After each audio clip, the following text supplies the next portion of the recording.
Okay, so Brennan's screen went transparent. It Oh, was grayish. And I was like, of yeah. course, of Oh shit! I didn't even course. make that connection. Yeah, that's fucked up. Fucking Todd. Yeah. It's really funny you mentioned that because many years ago, when the a second novel, the sequel to Life Transparent, was originally published, a couple of friends of mine drove to a book signing I was doing in my hometown. They drove from Nashville, and that's about a 3-hour drive. And their GPS went really weird on the way there, and it was just showing a gray screen with their car in the middle. I got blamed for that too. Yeah. That's fantastic. I'd say I don't believe in coincidences. No way that's a coincidence. Welcome to Dead Headspace, now a part of the Silver Shamrock Horrorcast, a podcast network that includes Killing Time with Silver Shamrock and Unburying the Dead, where we exhume classic horror paperbacks for the new generation. Your hosts, me, Brennan, and Ken McKinley. We will have a new episode today. It is Monday, and we have Todd's episode. Or if you get done with this, you can check out ours, where we pretty much talk about a non-spoiler that leads into a spoiler conversation on Robert Bloch's Psycho. New episodes out every first of every month. You can find us for both shows on Apple Podcasts, Spotify, Stitcher, Ghana, and all other major platforms, which now includes YouTube. That's right. You can now watch us on YouTube by searching Dead Headspace Podcast. I'm your host, Patrick R. McDonough, joined always by my co-host, Brennan LaFaro. Say hi, Brennan. Hello, everybody. Today we're joined by a returning guest, author of Devil's Creek and A Life Transparent, Todd Keisling. Hello, Todd. Hey guys. And for those that are interested in checking out his first appearance, that was episode 9. That was one of the first episodes that we had for guests, and that was back in June 15th, 2020. Another episode he's in is the first roundtable discussion we ever had called Faith and Horror, where that was recorded December 14th, 2020. So we got to pepper him in at least twice every year. Brennan, take us away. I think if we want to get specific, it was, you're right, it was one of the first episodes, but I think it was actually the 9th episode, was episode 9. So, Todd, first off, huge, hey, man, you kind of kicked us off with the bad jokes. I think that was actually a step in the right direction. It was. Huge congratulations on becoming a finalist for the Stoker nominee for Devil's Creek. Thank you. Superior achievement in a novel. So, as opposed to what got you into horror, let's talk, what does it mean to have Devil's Creek in that category, make it to the finals? Wow. That was pretty much my reaction when I found out. It's my reaction now. It's one of those things that you kind of daydream about, but you never expect to happen. For me, it means it's an honor, first of all, that my peers in the field collectively agreed that I should be nominated for this. Just the support and everything, it means a lot to me. Like I got a little bit emotional when I found out, because to me that was signaling that that everybody recognized that I had done something worthwhile in the horror field, and that that meant the world to me, and it still does. And just to be listed among Alma Katsu and Sylvia Moreno Garcia, Josh Mallerman, Stephen Graham Jones, holy shit. You look at the list and then you see me, and it's like one of these things is not like the others.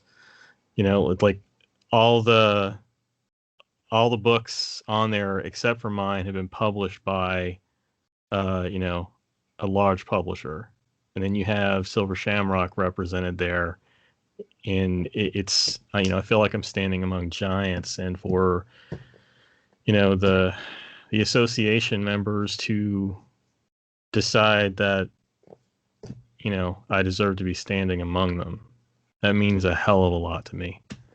I feel like the last, God, pretty much like the last 20 years of my life have been validated. So yeah, wow. That's all I have to say. Wow. And you said it yourself. There's not a dud in the bunch, and Devil's Creek is, in my humble opinion, and I'll speak for Patrick too, absolutely deserving to stand up alongside the best of the last year. We said it. We had you on in June, and we said it then, and we stand by that 8 months later. So, like I said, huge congratulations and well freaking deserved. Thank you. When I was running the review platform, Deadhead Reviews, man, like I talked with Ken. He talked to me and Brennan and a few others about Devil's Creek, and that's why I said, "Hey, Devil's Creek Week should be a thing." It just felt special, and it is. Yeah. Thank you. Absolutely. And I said this to you privately, but I think it's important for people that might be struggling with this decision that you struggled with. Well, I'm putting words in your mouth. I don't know if you struggled with this. Maybe you did, but you had an opportunity to present this to traditional publishers as well as Silver Shamrock, which shout out to Silver Shamrock. Yeah, we're one of the first shows. Me and Brennan are on both of their shows, 2 of the 3 shows for their network. But even before we were friends with Ken, I mean, we knew there was something special about this publisher. Keep an eye out for him, and if you don't know who they are, check them out. They got phenomenal books. But back to Devil's Creek, it's you bled on the page. You talked about a town that had a lot of emotions from your past, and I don't know where I'm going with this. I lost my train of thought. Brennan, why don't you take over? It's okay. So I kind of had a tangential question there.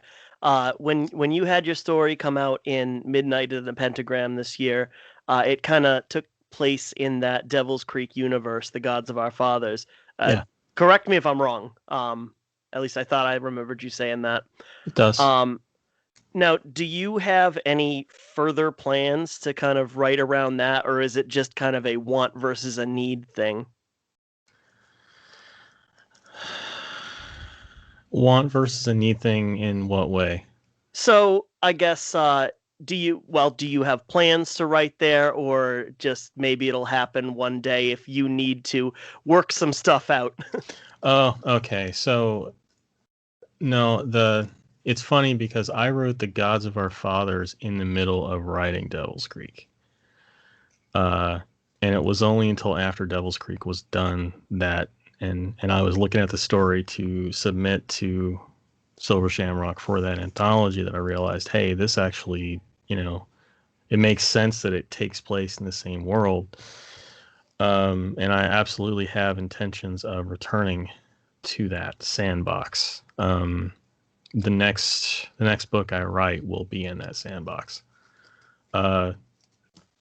It'll be set a few years after the events of Devil's Creek, because it's going to take me a few years to write, but it's not going to be the sort of novel you'd expect, but it's going to take place, it's going to have a place in the far eastern part of Kentucky in the mountains, among other places. So I noticed you kind of tiptoed around the word sequel there. Would you avoid that completely, or? I would, because I feel like that story of Devil's Creek is kind of self-contained. And the characters who were there at the end, they're still in my head, they're still, living and breathing and surviving. they survived. They're off, by this point, they're off kind of trying to get their lives back on track. And so you probably won't see or hear from most of them, but they're there. No, this will be entirely new cast of characters, but for the probably about half of the story, you probably won't even see the connections. But they're there, and you'll see them. If the book comes together the way I think it will in my head, yeah, I think you guys will like it. I hope so. So, no, I'm not gonna call it a sequel. I think I'd like to think it more of like an adjacent story. No, I kicked around the idea of doing a proper sequel, and I'm not saying that's off the table, but right now I'm not quite ready to tackle that. So, I remembered my question. All right. So I hate to make you forget it again, man, but I just want to throw in I'm a diehard sucker for that shared universe stuff where I don't even know if shared universe is the right term, but where it might reference the events even if they're not a direct impact right from the get-go or an obvious direct impact. One of the characters might pop in the background, but it stands on its own. At least that's kind of what I'm taking away from what you said. Yeah. I mean, even my novella that came out last year, Scanlines, that takes place in Stafford, just in the 90s. Completely different time. The Yellow Kings get a reference, and that's about it. Kind of explores some of the areas outside of Stafford. Half of it takes place in a neighboring town.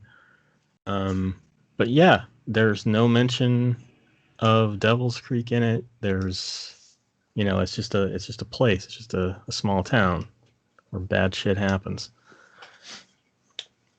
Do you miss not Corbin? Do you miss do you miss Kentucky, living there? No. No, I don't. Okay.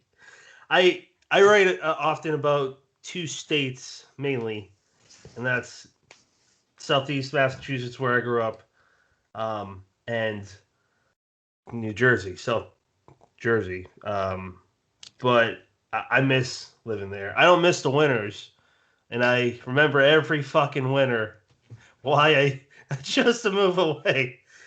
So my question was, or comment, I'm not sure which direction it's going in yet, still in the first draft stage, but your story, you had the opportunity to present it to traditional publishers. They want to cut so many words for the reason I can't remember, but you went with Ken because he kept the story true to itself.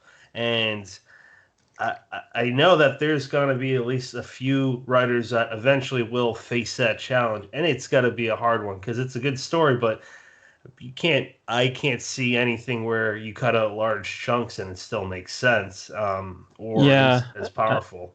I felt like, I cut a huge chunk out of the manuscript. I mean, I cut 30,000 words out of that thing. Whoa. And I felt like if I had cut any more, it would fundamentally change the story. Like, I'm all for, I'm not against cutting at all. Cutting in manuscript, that is. I'm not, against that at all. I think that, your second and third and however many subsequent drafts, I mean, they're going to need to be refined. You can tighten a lot, in your language, make it more succinct. But I feel like when it starts to affect the story you wanted to tell, then I think it's, it's okay to draw a line and say no. And that was the biggest, that was probably the biggest hurdle. And my agent and I had several conversations, her basically, asserting that, look, you're going to have more publishers be interested in this if you cut this down to at least 100,000 words. And I flat out refused. I said, there is absolutely no way that I can tell the same story in, by cutting out another 40K. So, I actually need to give shout out to James Newman, because he's the one who put the bug in Ken's ear to contact me about it. And, Ken, I knew from talking to him, like, he was one of the publishers that made an offer on it. And I knew from talking to him and what he was about and what he was planning to do with Silver Shamrock, I knew he was the way to go, because he understood and respected the, the whole 80s horror thing that I was drawing from. He understood and respected the magic of a small town novel. And that if you really want to make the town a character, there's no way that book's going to be short. And I was very fortunate that that we got in touch, and I'm glad it worked out. He's done incredibly, good by my book, and I'm grateful for that. That's awesome. Yeah, that guy, Brent and I were just talking about this today. Ken isn't ever going to sit still, and that's what makes him good. That's just like you throw any successful person, any entrepreneur, the John D. Rockefellers, whoever. I'm not calling him John D. Rockefeller, but maybe. I don't know. Who cares? But that's what they all have in common, that strive, that never feeling like, all right, this is a good place. He's continually going strong and hard. Brennan, you want to take us to the next topic?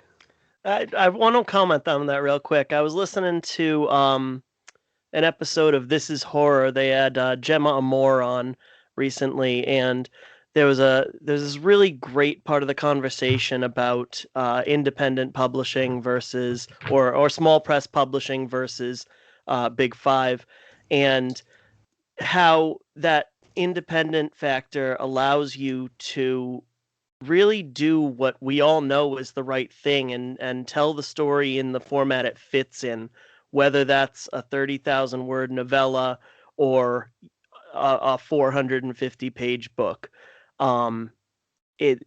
Whereas you have, not that I would shy away from being traditionally published and by a place in the middle of New York City, I'm completely open to that. But to trim it down because people buy 250, 300 page books when that's when you're cutting out crucial elements of the story, or to beef it up so that it hits that and it's loaded with extraneous fat, it's a disservice. And the wonderful novellas that you read every year don't exist necessarily without that small press publishing aspect.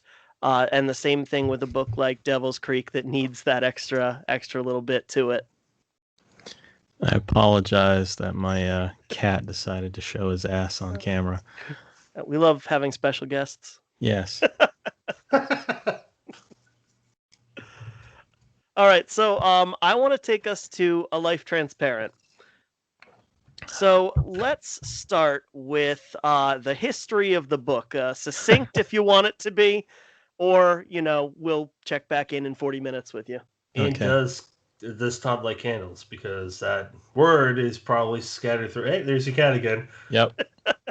Sorry, get down. The history of A Life Transparent. I will try to keep this short. So, 2006, I am 1 year out of college. So I'm 23 years old. And I write a story about a guy who's disappearing. I was working at a law firm at the time. I hated it. It was awful. It paid better than minimum wage, but in exchange for that, they got to treat you like a punching bag.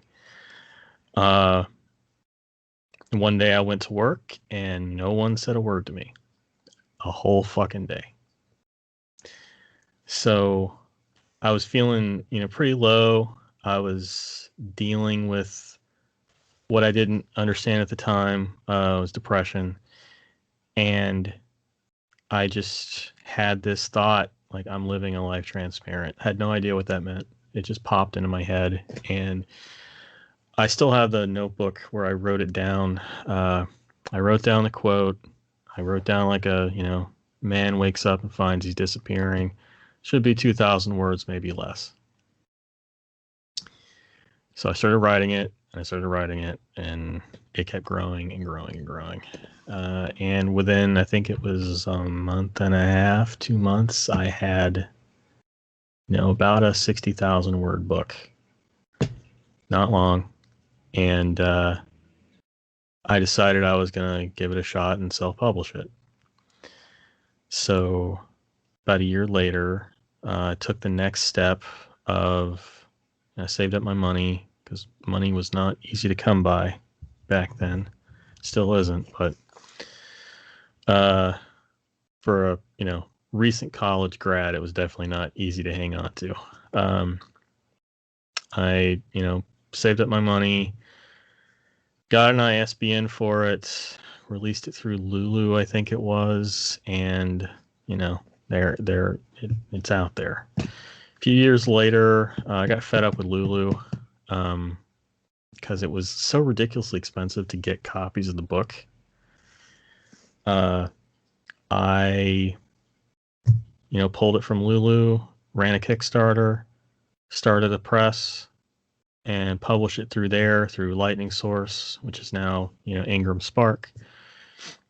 And from there, 2 years later, published the sequel, and then I stopped. I had trouble really wrapping my head around the third novel. It wasn't supposed to be a series. The first book was supposed to be once and done, and then I had an idea for a second one, and the second one ends on a cliffhanger. So we got a lot of people out there who have been waiting for this third novel for 8 years now. Oh, come on, George R. R. Martin. Well, the difference is I actually finished mine. So, yeah, Life Transparent has had a crazy history. It's been edited and re-edited because, starting out, I had no idea what the hell I was doing. I still don't know what the hell I'm doing. But it was part of this big, grand experiment to see, okay, can I do this independently? And I actually, once the book was re-released in 2010, I was able to start building a following from that.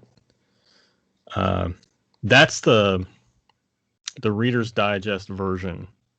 I could go into more detail, but you're right. We'd be here for another hour. So, because I don't want to forget, if I have to mention this twice, we'll do that, but I'd rather mention it twice than none at all. Life Transparent is out tomorrow as you listen to this on March 1st. It's out March 2nd through Bloodshot Books. How did you approach Bloodshot to reissue it, re-edit it, revise it, all that good stuff? Well, so this was late 2018. I was feeling pretty good about myself because I'd finally finished Devil's Creek. Had a few story sales, and I started thinking about what's next. And I started thinking about the monochrome. I started thinking about where I left off with my plans for the third book. And I realized that, the biggest issue I had with the third book is that the stories weren't written to be a series. So I was trying to work a third book around what existed. And I couldn't figure out a way to make it work. So looking back on all that, I realized, okay, well, it's probably been long enough. If I re-released the books, I could justify revising them again and expanding them. And by doing so, put the pieces in place to make this third book work. And when I started thinking about it that way, the proverbial light bulb went off. So I thought of Bloodshot. I've known Pete Kale for a while. We're friends, and I knew that if I approached him about it and I said, "Hey, do you mind if I do the design and everything? Like, I just need you there for the publishing support, the infrastructure to get the book out, and handle the proofing and the editing and everything." So he was down for that. And I had one last caveat, like, don't announce it yet. Let's say that we're working together on a secret project. We're going to give it a code name, because one of the reasons I stopped working on that third book is because I felt immense pressure from everybody who had read the first and second ones. When's that third book coming? And I still had people asking me, when are we going to get that third book? And I finally just said, never. I'm not finishing it. Sorry. So I kept it a secret for a year, while I worked on revising the first two. And then I started working in earnest on the manuscript for the third book.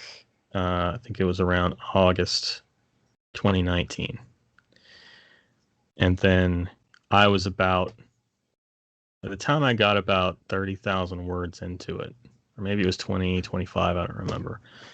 That's when I decided to, make the announcement that, hey, this secret project that I've been working on, I think we called it Project Willoughby, after the Twilight Zone episode with the guy on the train. Willoughby, next stop, Willoughby. It was random. So we went to Nightworms. They did the big reveal. And so last year, I finished the third book. And, all through that, for a contract that was signed in like January 2019, it's been a long time coming, but, we all have other things going on. So, and then the pandemic happened.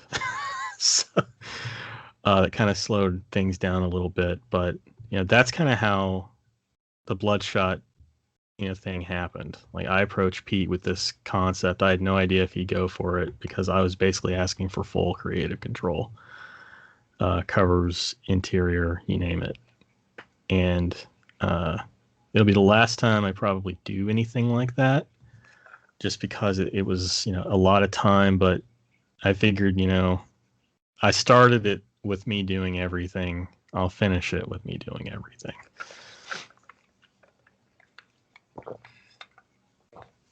Pat, you want to jump in? I didn't know if you had more. No, I was taking a drink. I'm good.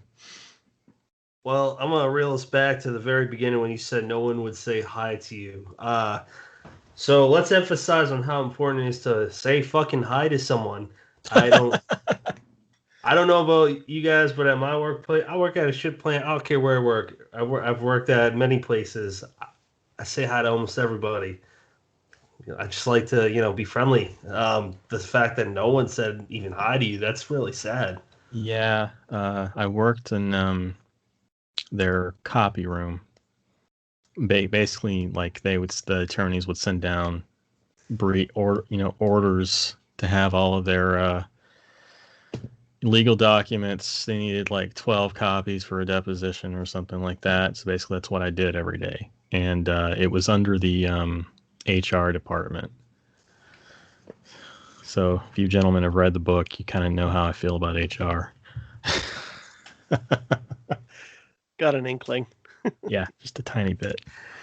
So I'm curious. You correct me if I'm wrong, but this is your Matrix. I've heard you say that this is the film trilogy, The Matrix. This is It's well, a friend described it as it's as if Stephen King wrote The Matrix. And I think that's a good way to kind of just elevator pitch it, so I don't have to go into like all the metaphysical shit that's in it. Okay, so you didn't kind of think. I know why you wrote it. You just said that, but at any point while you were writing it, the first or second, did you think about The Matrix? No. Okay. I was definitely influenced by movies. I think somebody on Twitter asked me about this last week. So I remember watching around the time that I started working on the book initially. The Game, Michael Douglas. I watched that. I watched Constantine, Keanu Reeves. That was an influence with the overlapping of reality. I love that movie, Constantine. Yeah. I liked it too. And also Lost Highway, David Lynch film. Oh yeah, let's talk about that real quick. The whole time, I'm pretty sure because of how well I know you, I can't. Once you know someone so well, you can't compartmentalize certain things. So I didn't do this with Devil's Creek, but when the whole time I read this, not even because you reference Nine Inch Nails at some point, I believe you did, but I just had the sound like different soundtracks in my head by Trent Reznor. Yeah, the Nine Inch Nails has been a driving force behind these books. That's no secret. The album With Teeth, especially for A Life Transparent, the song Every Day is Exactly the Same could be the theme song of A Life Transparent. But more so, some of the songs like on that album, even though it's not a concept record, all those songs deal with finding your place and figuring out who you are. And it just seemed, serendipitous. The Line Begins to Blur, that song, Right Where It Belongs, All the Love in the World. I mean, it's a lot of those songs just made sense. So yeah, I mean, even with the second book and the third book that's coming, you're going to see references to songs, no lyrics, just titles. You're going to see a lot more of that as the books go along. I mean, Trent Reznor, to me, he's kind of like the Mozart. Or pick your classic composer, whoever you feel is the best. It's like for me, I got two artists on that special place in music history. It's him and Maynard from Tool, Plus of Fire, but Trent, Trent's the very best because look at his body of work. Look at all the movies he's done. He worked on Quake, which is one of the funnest games for the N64, and he started out by doing it all himself. Yeah, that guy's so goddamn talented. Brandon, why don't you take us away before I get off track? No, I love this track actually, but all right. So I want to ask you to talk about the way that you named characters in the story. Okay. So Donovan Candle came about because, well, the last name Candle I picked specifically because of the whole concept of flickering out. It was, if I had to go back knowing what I know now about writing and naming, I'd totally do it differently. But at the same time, I felt like that name could potentially become iconic, and because it's so different. I chose Donovan out of a hat. It was I Literal got a out of a list little of hat. uh, I got a list of just really mundane names that at the time I thought were mundane names. And so I picked Donovan, paired it with Candle. In my mind, when I was writing it, I pictured Donovan and his wife as this somewhat stereotypical American, nuclear family with the white picket fence and everything, working on their 2.5 children. So it made sense to name her Donna. So Donovan and Donna. It's meant to be quirky. And some of the other names, Albert Sparrow, I chose Sparrow because I'm a huge fan of the Dark Half. Sparrows are psychopomps in that book, and they ferry the living to the land of the dead, so they're liminal creatures. I chose Albert because of Albert Hoffman, who synthesized LSD. Alistair Dullington, well, there's a whole backstory on him you won't find until the third novel. I chose Alistair specifically because of Aleister Crowley. I just spelled it differently. The Dullingtons, I'm not going to tell you. I mean, do you have any other names in particular? No, I was mostly thinking those 4 characters. Okay.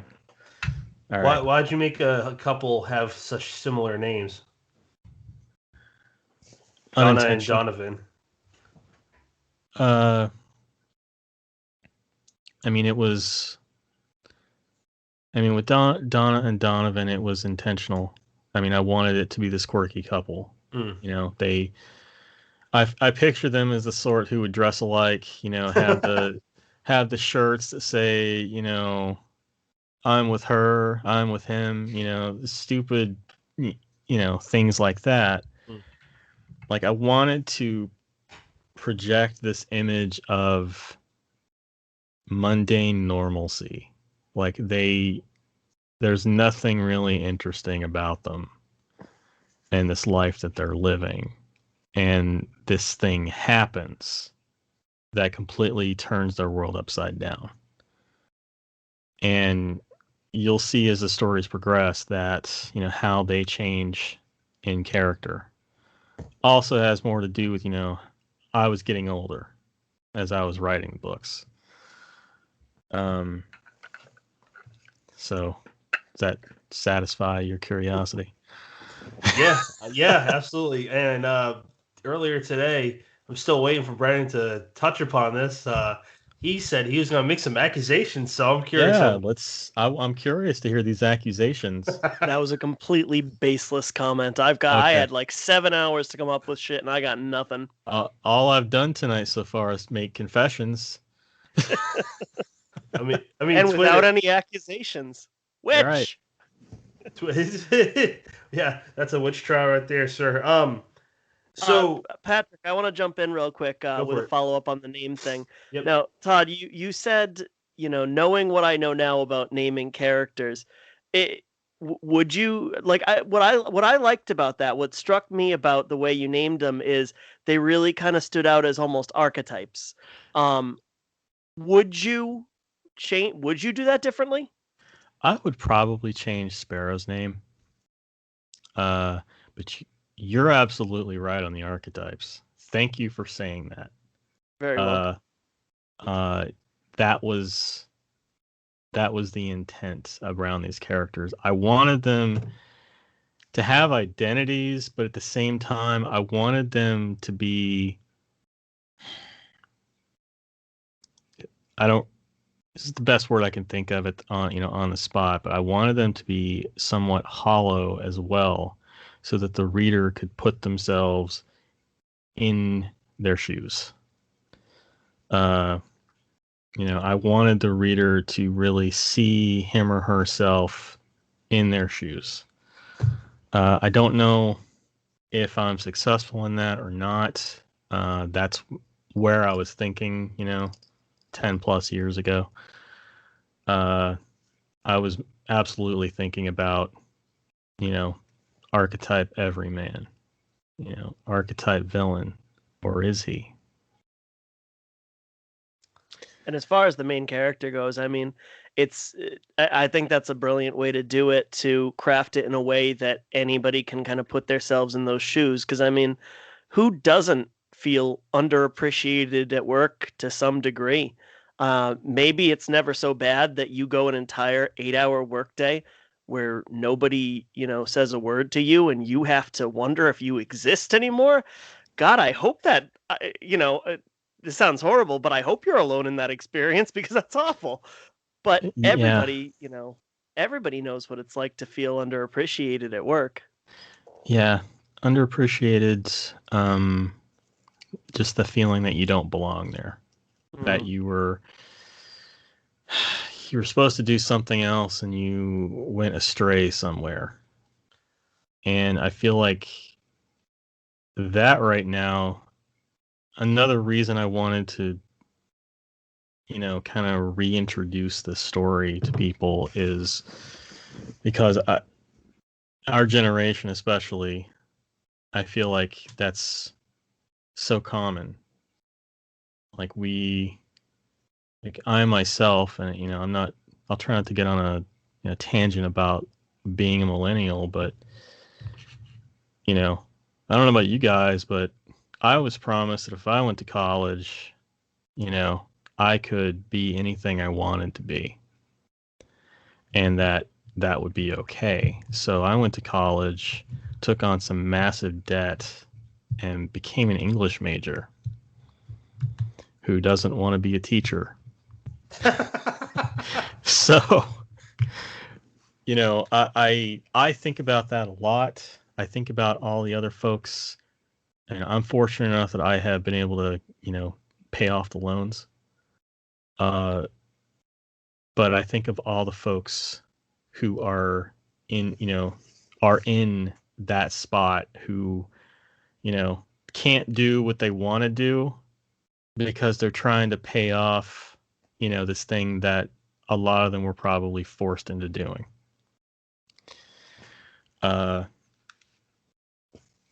So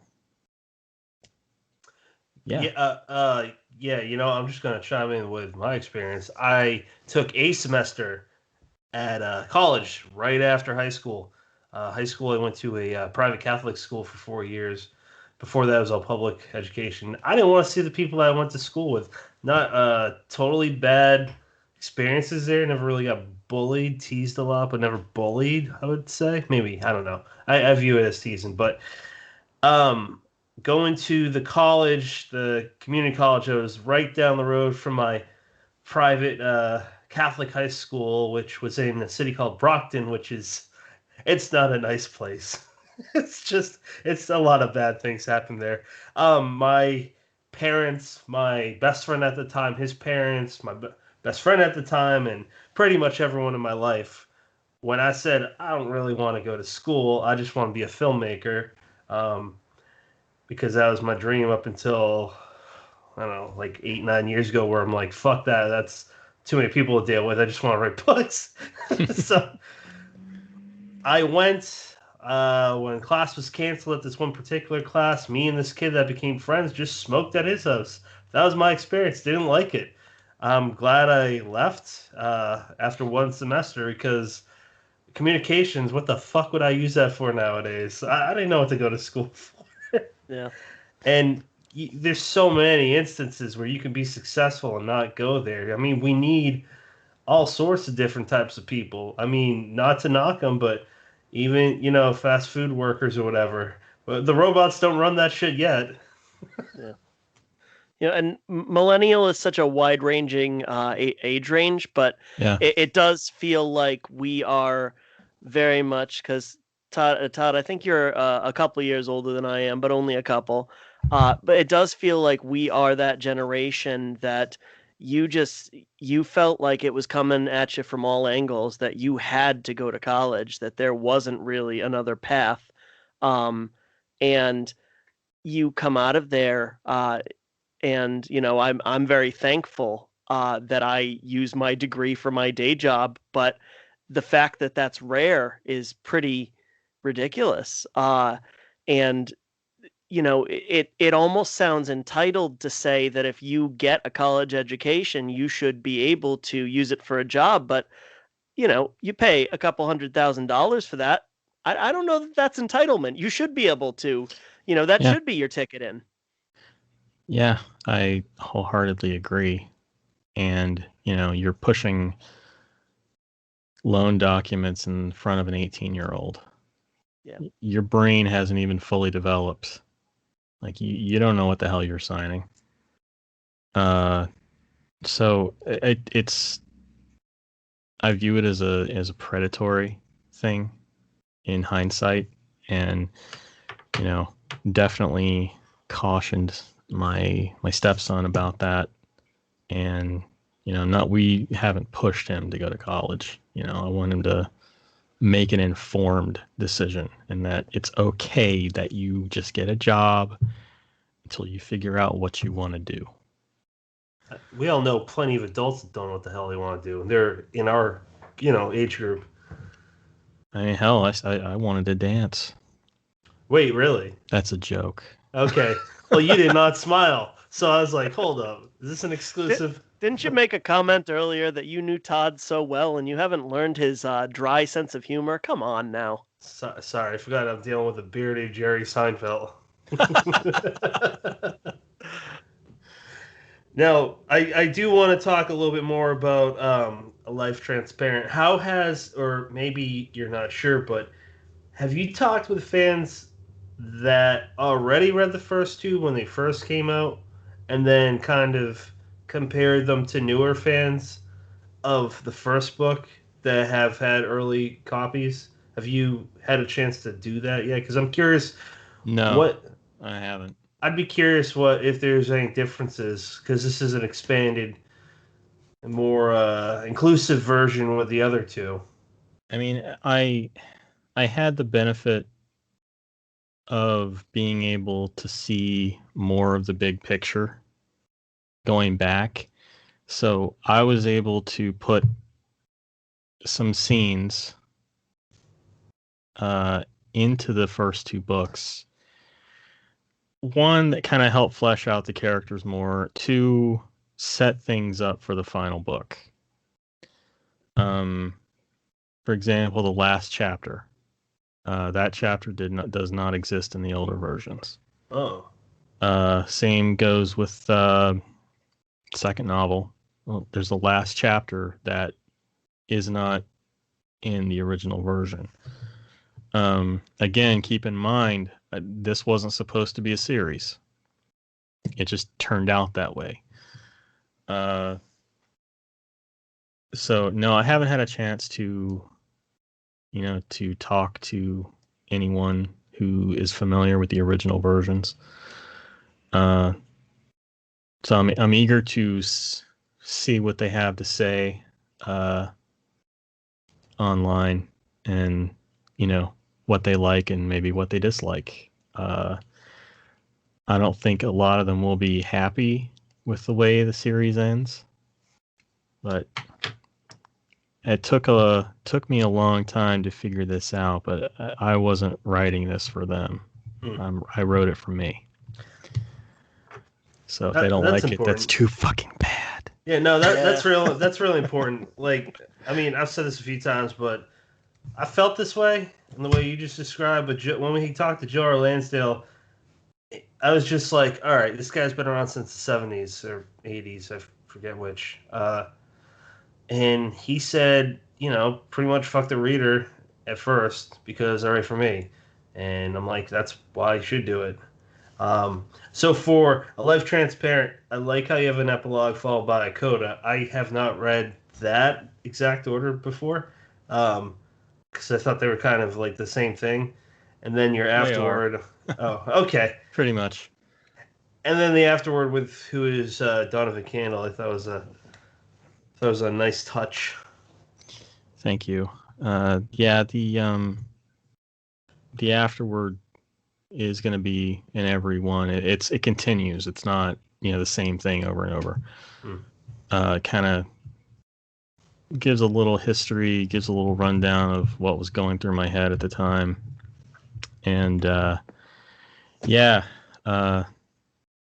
it's a personal book. It's a very strange book. And that's another reason why I ultimately decided to self-publish it back in the days, because I knew there was no publisher in the world who would want this mishmash of genre.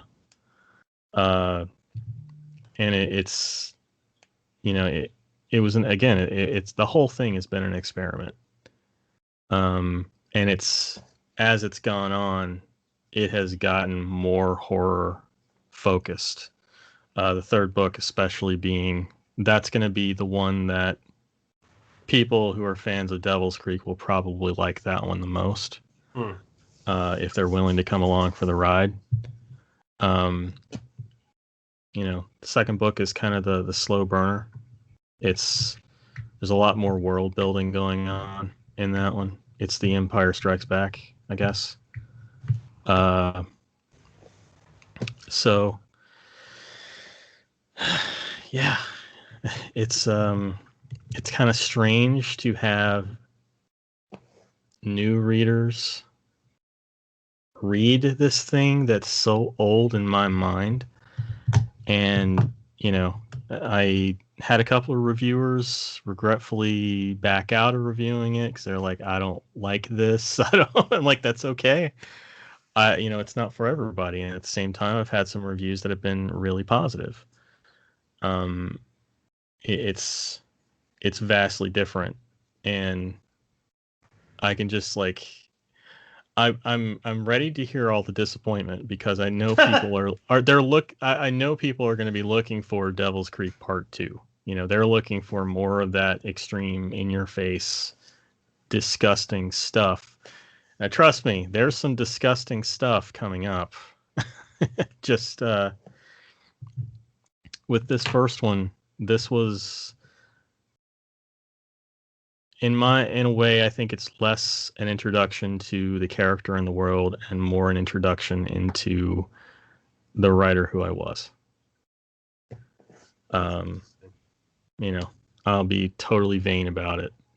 It's definitely, you're looking at a glimpse into the past of where I started and, where we're going.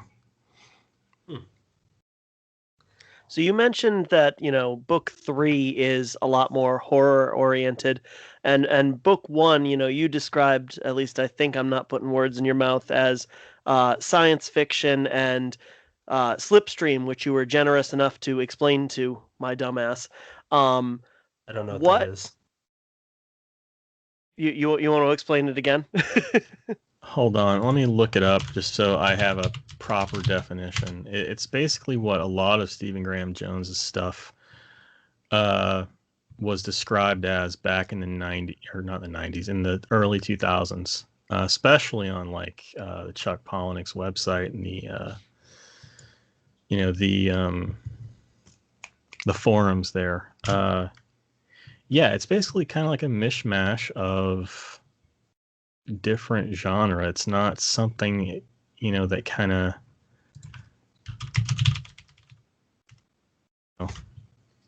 here we go. It's kind of fantastic or non-realistic fiction that crosses conventional genre boundaries between science fiction, fantasy, and literary fiction. I think that'll about do it. Yeah. Go ahead. For 2006, Todd Keisling, a year out of his English degree. Now we, think of you as a horror writer, but how did you go about incorporating horror elements, because they're certainly there. They may not be as upfront in Devil's Creek, but I'm thinking of the yawning, and Yeah. yeah. Yeah, the yawning's pretty terrifying. So it was there, and but again, it was more about the existential dread a little bit. As I moved into the second novel, it started to take a more cosmic feel. There's definitely some cosmic elements at the end of the second book into the third book. The third book, it's all of that's there. I lost my train of thought. Damn you, Patrick. My ADD is not transferable to Todd Keisling, sir. Oh, it's okay. I'm pretty sure I also have ADD. So, I saw a sketch of yawning. I meant to bring that up, and the one that you posted, I forget when, but it's really cool. I like that. Thank you. Yeah, I was just doodling one day. So, like, there wasn't like a conscious effort to, I'm gonna make this more horror-like. It was kind of just. I felt like when I sat down and really started fiddling with the plot of the final novel, I took out a lot of the stuff that was slow. I feel like the final book is on all cylinders from the get-go. It's way more violent, way more gory. There's a lot more monsters, and there's some really fucked up things that come out of the monochrome in that one. Also in the second book, though, you get to find out where Cretans come from. Where'd you come up with that concept? And I think it's safe to describe them to entice potential readers. It doesn't really give any spoilers. So the Cretans came up as a necessity for explaining how, I guess I should preface this. So basically, for folks who haven't read the book, Donovan's disappearing and transitioning into a parallel reality. He's starting to see things from this other reality bleeding into our regular reality. The thing is that no one else can see them. Furthermore, no one else can notices that he's, this is happening to him. And what the Cretans do is they're basically the things that make other people forget about you. And it's how, like, the danger for Donovan is that he could, if he transitions and flickers out completely, he'll be forgotten. And so the Cretans serve the purpose of filling that plot hole. Cretans are tiny, white humanoid figures that, they're many in number. And if I had to equate them to anything that people might know, it would be the creatures from the Max. You remember that comic? The Max? MTV Oddities did a... Nobody? Really? No. Sorry, oh my God. Shame on you. Yeah. The Max. Yeah, the Max. So I think they're called Is in the Max. Now I'm Googling it. Every time you type, no matter what podcast it is, it sounds like you're just like super mad at your keyboard. It's a mechanical keyboard. It's loud. Yeah, the Is. How do you spell Small, that? eyeless beings with egg-shaped bodies, arms and legs, about as large as house cats. Okay, mine aren't that big. Mine have eyes, and mouths and teeth. So it doesn't look like... I actually have... If I can find it. I'm looking on my shelves. Brendan, what would you do if you saw yawning, just like, in your house? I don't know. I haven't prepared for that. You're fucked. Yep. My wife be made fucked. a plush version of a Cretan many years ago, and I have it. I just don't know where the hell it is right now. It'll give you some idea what they look like, but yeah, that's what the Cretans are. The Yawning are their older brothers, and they stand about 8 or 9 feet tall, and very gaunt figures, but they can dislocate their jaws and swallow a person whole. And then, of course, there's Alistair Dullington, who I have to mention this. This is where the Lost Highway connection comes in. Alistair Dullington looks the way he does because of Robert Blake's character in Lost Highway. There's that whole scene where he's walking into the party where Bill Pullman is, and they start having that conversation with the phone, about the phone. And, he tells Bill Pullman, "I'm in your house right now." Bill Pullman's like, "You're fucking crazy." Robert Blake pulls out a cell phone, says, "Dial your number, call me." So he does, and then the same guy answers the phone. And they start laughing in tandem. It's creepy as hell. I'll send you guys a link to the scene. I think Brennan probably knows what I'm talking about. Seems like Patrick, have you seen Lost Highway? No, I got the soundtrack though. I got the CD. Oh, it's a great soundtrack. But yeah, the scene is so creepy. I'll send that to you after we're done here. Sweet. Yeah, that's kind of where Dullington's outward appearance comes from, with the dark eyes and the kind of bulging from his skull, no eyelids. Really creepy looking dude.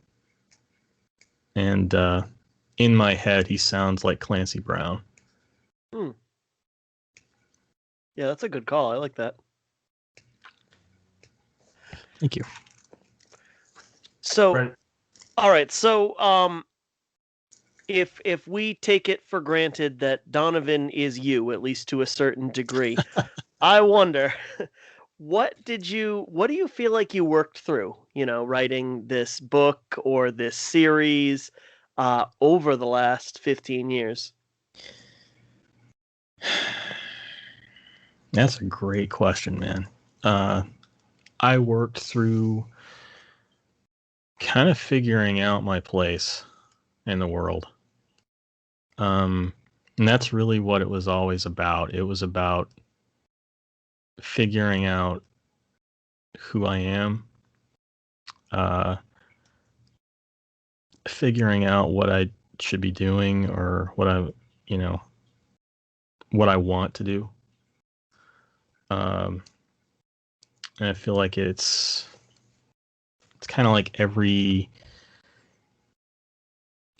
time I return to this story, it's like a little bit more of myself is coming to focus.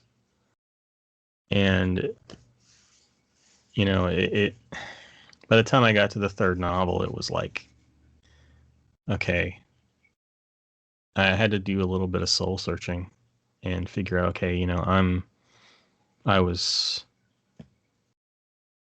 37 when I finished the manuscript last summer. I'll be 38 in a couple of months. I'm way older than when I started it, and my priorities have changed, and life has changed. I mean, as it's going to do inevitably, from the time you're college age to, pushing 40, life inevitably changes.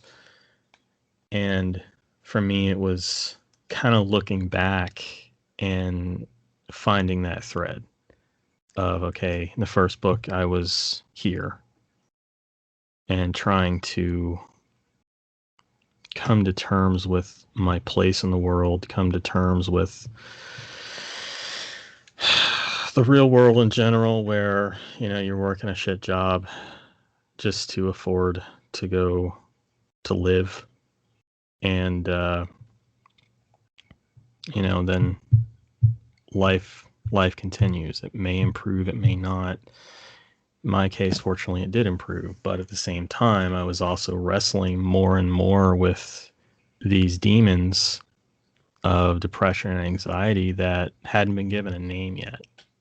Like I wasn't really diagnosed with any of this stuff until I was, halfway through my 30s. And now that's put things in perspective. And I look back, I've joked with my editor, Amelia, about this series because I call it the Depression Trilogy. Because, that's kind of where I've been working on these stories. Like people in the past have taken a real positive message. And I'm grateful for that. I'm happy that they have. But I don't look at these stories fondly. They are dark reminders of who I was. And so I think in the third book, you're going to see Donovan has more. I feel like he's way more in focus this time around. He's more of come to grips and at peace with who he is. And he knows what he has to do. In a lot of ways, that was kind of my mindset too. Like I felt like, 37, I can look at myself in the mirror and not wonder, who the fuck are you? I know who the fuck I am now. I'm a motherfucking writer. Todd fucking Keisling. Not the musician. No, not the bass player for Dystopia. Don't fucking ask him. I'm pretty sure that's what we talked about the first time. So, sorry, I didn't mean to be so silly after such a serious comment. It's fine. No, I kind of love that ending though. If indeed you were done, just I know who the fuck I am. Yeah, it's. Is that how book 3 ends? No.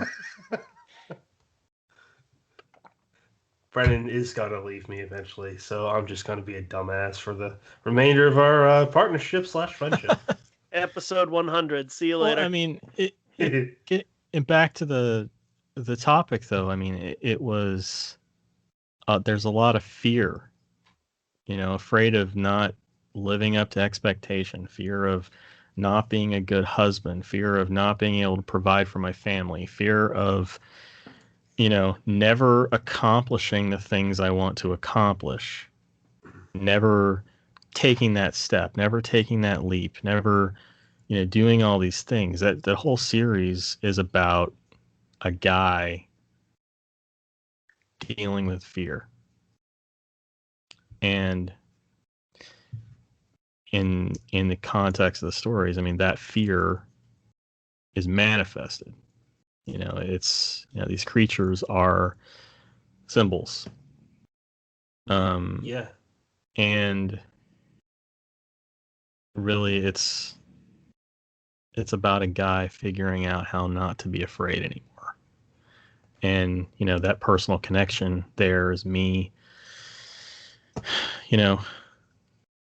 not being afraid of my own shadow, not being afraid to talk to people, not being afraid to open up, not being afraid of failing, and not being afraid of being forgotten, which is so stupid. All of those things were kind of worked out, Brandon.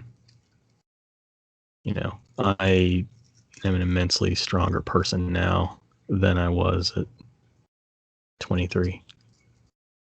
You know what though? I don't think having that fear of being forgotten is stupid though. If you need people or at least one person to care about you, and if that's if you are being forgotten, that means you don't necessarily have that. And like I said, whether it's a whether it's a friend, whether it's a group of friends, whether it's a significant other, whether it's a child, doesn't matter, having your legacy live on in some way, shape, or form, even if it's just through others' memories, I think that's a completely valid, not fear there, but you want to be validated in that sense. That's exactly why we know who Lovecraft is. Yeah, he was a good writer. Towards the end of his life, he saw one book published, and he had some recognition. But come on, a guy from Providence in the 20s or 30s rather, no 20s. It was the 30s. 30s. Yeah, he died in the 30s. Yeah. Who's gonna remember him? He had one book out.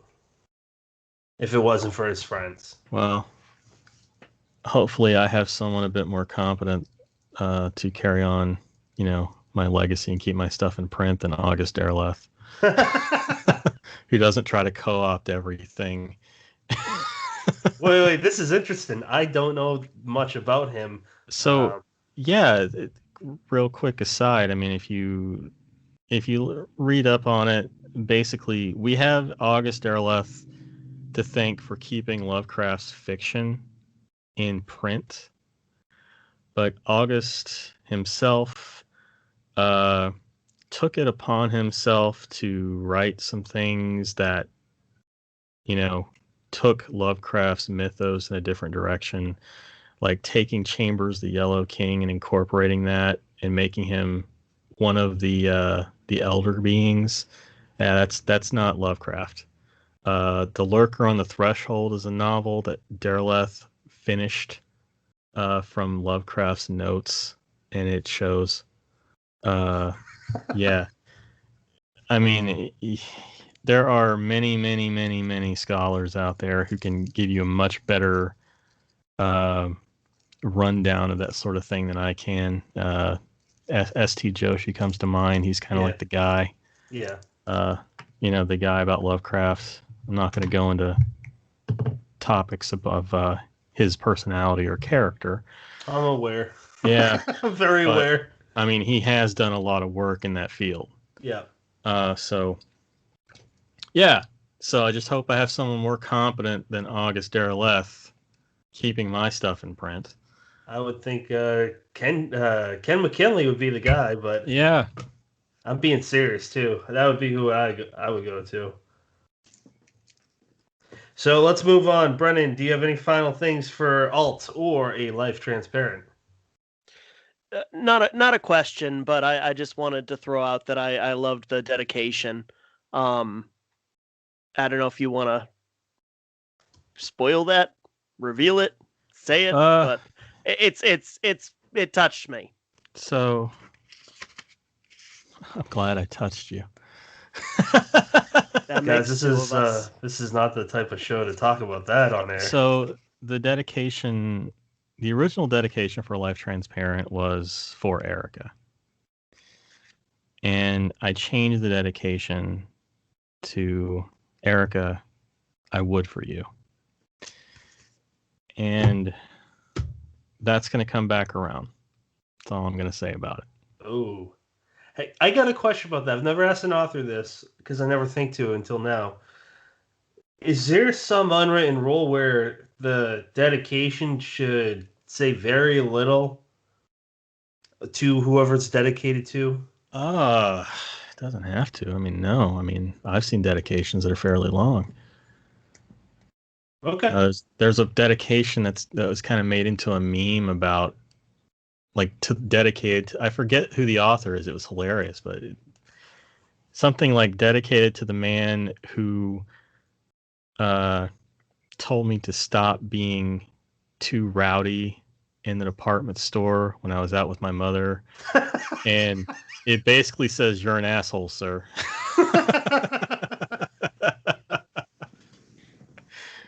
It's pretty funny. That's fantastic. No, there's no rule. I mean, dedications, I'd say I wouldn't write like a fucking essay, but dedication within reason can be as long as you need it to be. And I will say about that dedication, if you are a Nine Inch Nails fan, I'm sure you will catch the reference in it. Now let's move on to one thing that we didn't talk about. Where, Todd has a finalist nomination. He's got a connection to a second one, Arterial Bloom, an anthology that was edited by friend of the show, Mercedes M. Yardley. He did the cover for that. How's it? I mean, that's pretty damn cool, man. How's that Yeah, feel? I was so happy to see that on there because it had such a long, grueling history that I am not going into. Ask Mercedes about it sometime. She touched upon it. I don't know how Yeah. much to give away though. So that book, had a lot of drama behind the scenes, and I stepped in to help out with it to make it happen because I had a story accepted for it already, and a lot of people had their story. A lot of talented people are in that book, and I wanted to make sure that the book stood out. So I partnered with Mercedes. She hired me to do the full design, and I'm proud of it. I think it stands out from a lot of the stuff that Crystal Lake has published, just in terms of appearance. It doesn't look like anything else they've published. I'm really happy with the way it came together. So yeah, it's so fucking cool to see that on that list, just because I know the tribulations that went through to get here, and that's awesome. That's a good. I know it's a big win for Mercedes too, because she put everything into making that book, and she deserves it.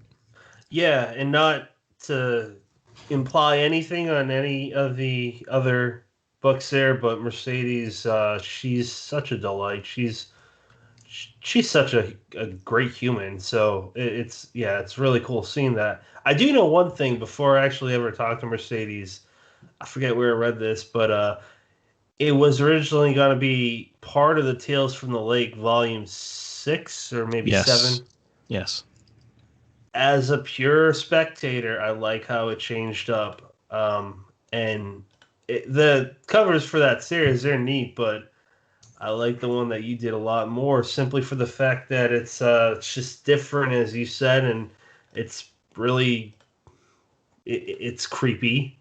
It's a it's a hole in her neck. Does she smoke cigarettes? I don't even know who that girl is. It's creepy and it's brutal, but at the same time, it's also beautiful. Hence you've got that contrast between this corpse that's cracked and falling apart and the flowers growing out of her. Mm-hmm. And you see the little insects and everything, and it's such is life. How'd you create that? Was that like a Photoshop? Okay. Yeah. It looks like a real painting. Good Photoshop's a very versatile program. Yes, it is. I think it fits the title of it too, because Arterial Bloom is this artsy, beautiful title. Until you think about it, oh, that's blood spraying everywhere. That's horrifying. Yeah, it's like I remember talking to Mercedes when she came up with that, and it's like it brought to mind the way blood kind of stains in fabric, and it just blossoms out, So naturally, I took that and did nothing with it.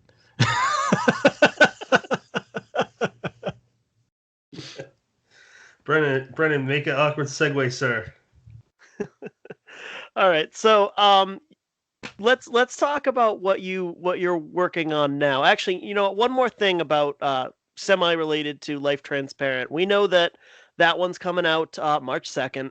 Yes. What's the release schedule look like, even tentatively, for the other two?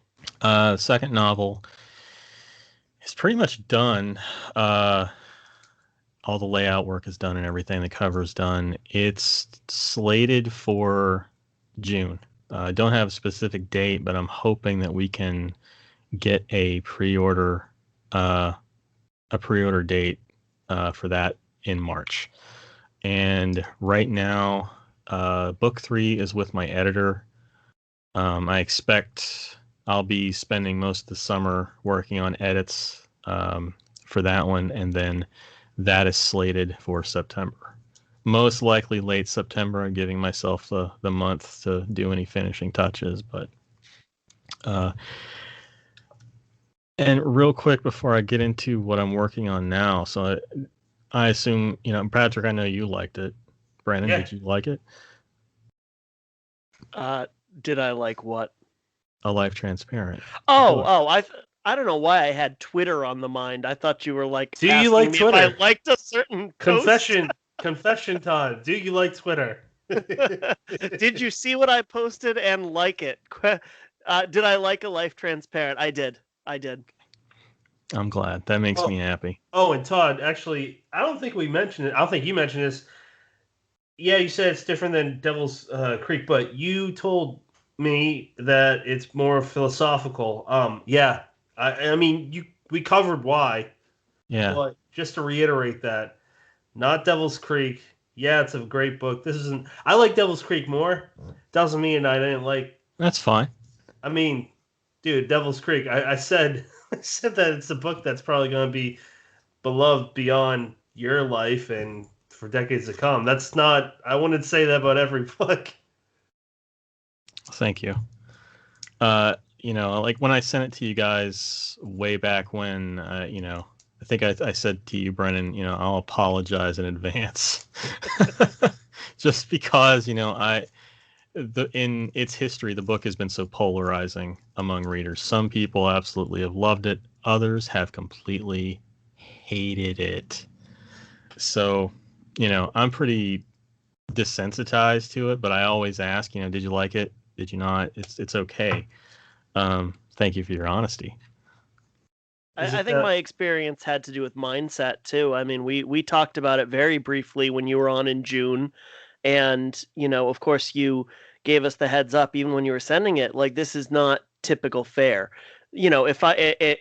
If you sent it off and said this is a Todd Keisling book, expect that Devil's Creek sequel, then yeah, I'm gonna go into it with a certain mindset, and if I have expectations that aren't met, then that might affect my experience. But knowing it's going to lean a little bit more into the philosophical, a little bit more into science fiction, and weirder elements, I knew what I was in for, and I thought it was a hell of a ride. And I am very excited to see where it goes next. I certainly won't spoil anything, but there's some stuff at the end, in the coda. I can see what you mean by it's going to get cosmic. Yeah. Yeah, I'm excited for you guys to see where it goes. I'm excited to read the next two, man. So, what am I working on now? Currently, project that I can't talk about. Sorry. Okay. Beyond that, I just tweeted earlier today that I've got about 9 stories, about 55,000 words for a new collection, and I'm hoping to write some new fiction specifically for that. Probably another 20,000 words that I'm hoping to start shopping around by end of year. No title on that yet. Nothing that I've decided on formally. Also, I've got some stories I'm, invited to submit a few places, and I should have a couple of things coming out in some anthologies. I'm just waiting for them to be announced first. I can say that A Life Transparent is being produced, and the whole Monochrome trilogy is being produced in audio by Fireside. Oh, nice. So I'm not sure if it will be. It's definitely not coming out next week. I'm not sure if it'll be done in March or not, but it's coming. That's another thing people always ask me for. Is like, when can I get this in audio? And back in 2007, you didn't have an easy way of doing that without shelling out thousands and thousands of dollars. Yeah, you know what, man? Audiobooks, I mean, I've said it so many times, I lost count, but Brennan can outread me drunk and blind, and I'll be completely sober. And I'm just a slow reader. I love what I read, though, but I wish I could read more. So I found out that, audiobooks are very much so in my favor. So, yeah, I'm a fan of those. I'm very grateful for those. And Yeah. the thing that I discovered, too, is books that don't have audio version, text to speech on my iPhone, on my Kindle app. It is a poor man's version of an audiobook. It lacks the nuance and pacing that a audiobook would provide, because it just like it reads the title and it reads the dash or whatever, and then it jumps straight into the first word, and when it goes to the next page it kind of has a weird halt. But it's helped me read a lot more books, and I digest it. Hey, so whatever works, man. Yeah. So hey, Brennan, you want to cover what are you reading now? Sure. So, switching it up, Brennan, what are you reading? I'm not the guest. Should I go first? Feels rude. That's what I said. Right. Switching it up. Oh, okay. So, I just finished the new Stephen King book Later, and pleasant. Obviously the stuff that's come out in the last since Dreamcatcher has been hit or miss, but I liked it. And there is, I think some people, I certainly kind of consider this a spoiler, but there are some ties to an older novel in a fun way. And the only reason I'm even saying that is because if you look at the back cover, it not only tells you that, but it tells you which novel. So if you want to be surprised, don't read the back cover before you read the book. But, Now I have to. So some people might see that as like a cheap trick. I really enjoyed it. I thought it was definitely done tastefully enough that it didn't feel like just a ploy. And does he really need to at this point? He can write whatever the fuck he wants, and people are going to read it anyway. He doesn't need to, revisit certain universes and characters and stuff. But it was fun, and it's out through Hard Case Crime, and the books he releases through them tend to be pretty good. I know Joyland was one of my favorites, but I've heard other people say the same, that they really enjoyed that among his. I liked Joyland. Rich Duncan of Ink Heist said, I believe that's his favorite King book. I own that. I gotta read that. I haven't read that yet. So the other thing I am reading is The One That Got Away. It's volume 3 in Candicia Press's all women horror anthologies. And I think I talked about this the last episode we did, but I'm just going to mention a couple really cool stories.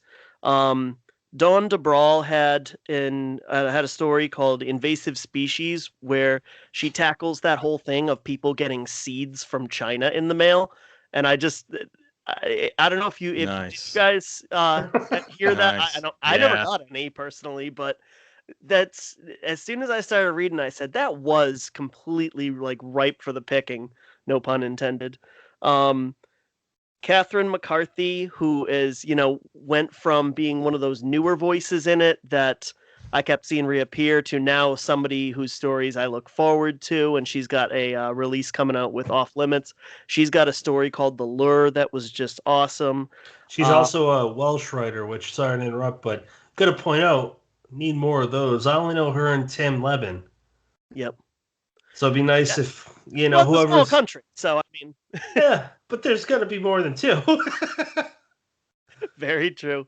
Michelle Renee Lane has a really cool story in it. She did Invisible Chains last year, and Victor May Mist has a story that incorporates mythology, and I'm always there for that. Todd, how about you?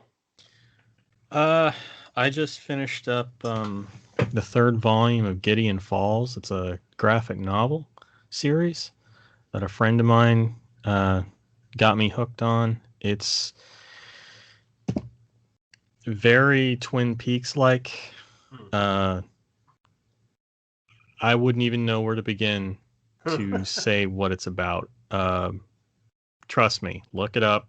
Gideon Falls. If you like graphic novels, I think it's 5 volumes, so I gotta order the 4th volume. But it's amazing. I haven't read a graphic novel that has captured my attention like this since Preacher. Wow. So, the actual Preacher comics, not that shitty AMC adaptation. Also, you guys are going to be really jealous. I started reading Malignant Summer by Tim Meyer. Oh, fuck you, Todd. Started reading that last night. How is it, man? God, I am jealous. You should be. Because your book was the first big Silver Shamrock book. Oh, and Tim's has to be the second, right? Tim's book dwarfs mine. That book, he put the. I'm reading the Kindle copy isn't copy edited, so I'm sure this won't end up in the final manuscript. But he actually has like the word count at the start, and it's like approximately 190,000 words. Jesus. So basically, if you take Devil's Creek and then you put a Life Transparent on top of it, and then maybe like a chapbook, and Scanlines. You'll have his book. Let's just get Scanlines in there too, man. No. 190,000 words. That must have taken him almost 2 weeks to write. Probably.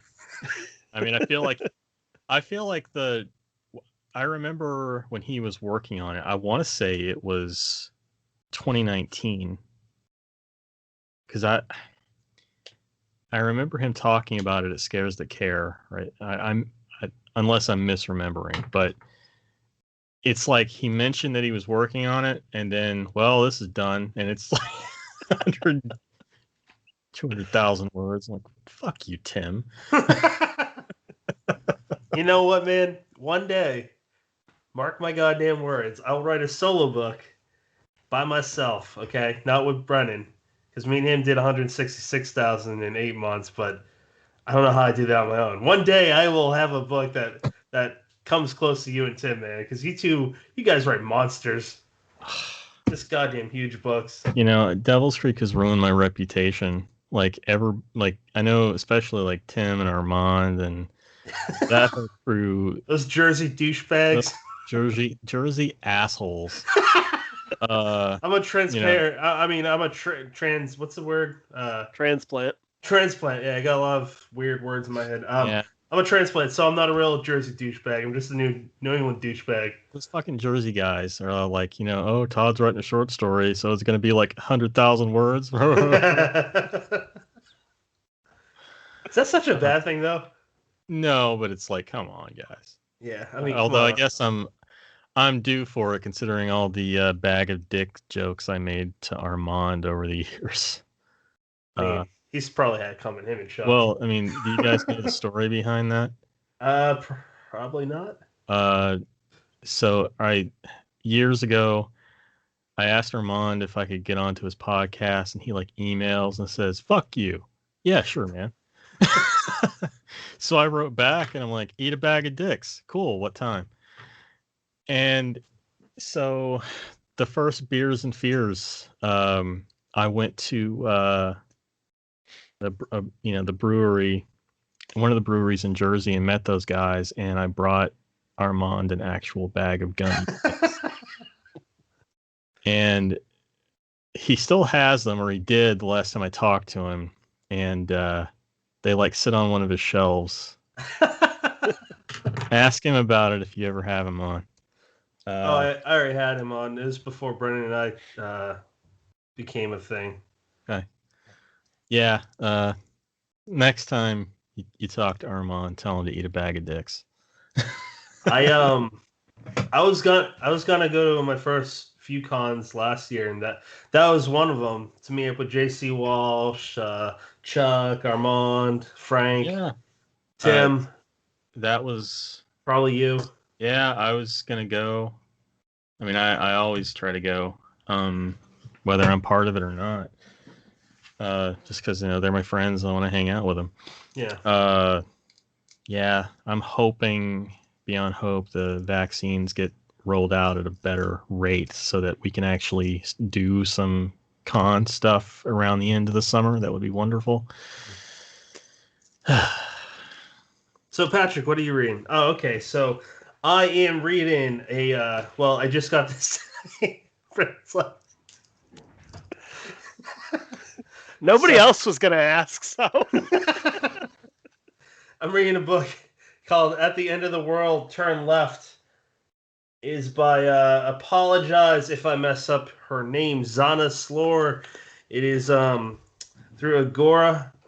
They, hold up, I gotta pull something up. They publish crime, mystery, suspense. And a quick shout out to Chantel Amy Osmond, who is the one who hooked me up with that book. So thank you to her. And the other book, well, I'm actually halfway through Irish Gothic by Ronald Kelly. That's fun. I mean, it's Irish mythology.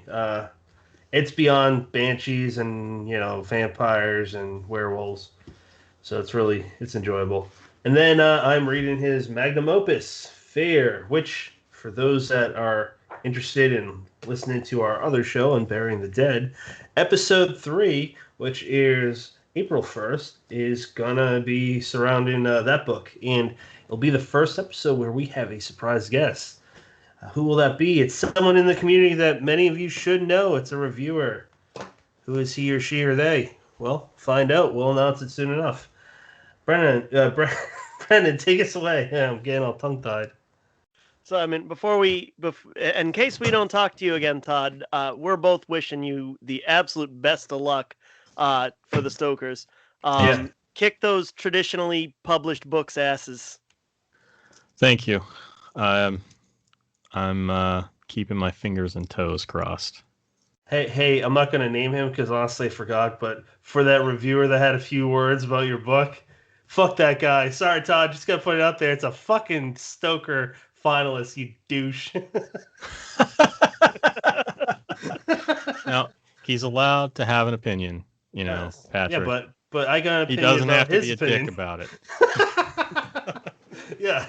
Sorry, I it's fine to review books, but you don't have to be an asshole about it and just make someone feel like shit. Yeah. So that's how we end the episode. All right, bye. All right, thank you. Thank you for defending my honor. Anything for you. You're a fucking writer just like me. This is where you play The Glory of Love by Peter Cetera. Or by Newfound Glory. They do an excellent cover of that. It's not bad. So, where can people follow you, Todd? You can follow me on Twitter at Todd_Keisling. I'm also on Instagram at Todd Keisling. Patreon.com/Todd Keisling, all one word, and ToddKeisling.com. Yes, I get tired of saying my name over and over. Any final thoughts there, Brendan? No. Any final thoughts there, Todd? Be sure to drink your Ovaltine. And I really got nothing. I hope everyone enjoyed this.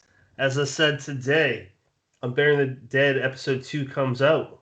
Check that out. We'd certainly appreciate it. And have a good one.